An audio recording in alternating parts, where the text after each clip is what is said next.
Hi! Welcome back RR blogs. ఈరోజు vlog వచ్చేసి నేను చికెన్ ఫ్రై చేస్తున్నానండి. మన చికెన్ ఫ్రైకి కావాల్సిన ఆయిల్ నేను 3 గంటలు తీసుకున్నాను గరిటెలు. అందులో ఆనియన్ యాడ్ చేస్తున్నాను.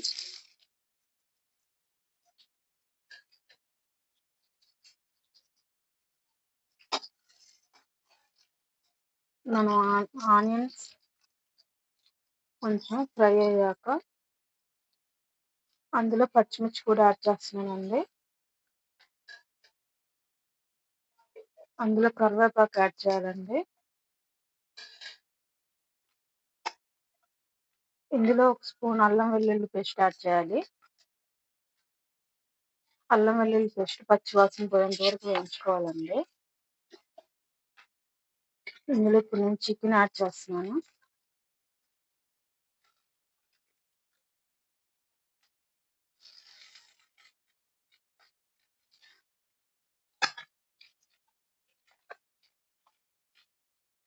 ఇందులో ఇప్పుడు ఒక స్పూను సాల్ట్ యాడ్ చేయాలండి.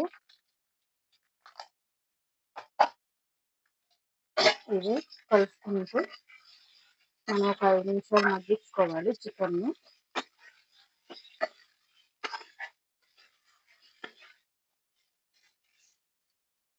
ఇప్పుడు మూత పెట్టుకొని ఒక 5 నిమిషాలు మగ్గించుకోవాలి. ఇప్పుడు మనం మధ్య మధ్యలో ఇలా కలుపుకుంటూ ఉండాలండి.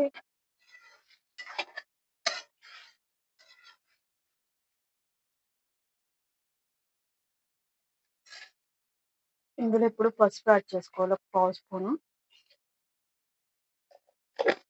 ఇందులో నేను ఒక టమాటా కూడా యాడ్ చేస్తున్నాను. మనకి రైస్లో కలుపుకోవడానికి కూడా బాగుంటుంది కాబట్టి ఫ్రై.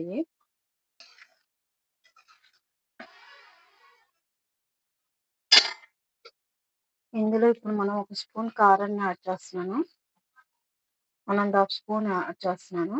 ఇందులోనే ఒక స్పూన్ ధనియా పౌడర్ యాడ్ చేసి మనం ఒక 5 నిమిషాలు మగ్గించుకోవాలి.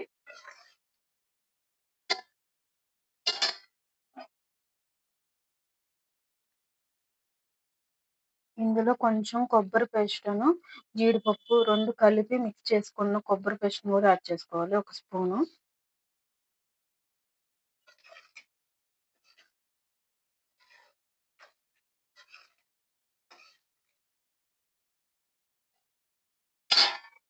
లాస్ట్‌గా మనం కొంచెం ఒక పావు స్పూను చికెన్ మసాలా అయితే యాడ్ చేసుకోవాలి మన చికెన్ ఫ్రైలో.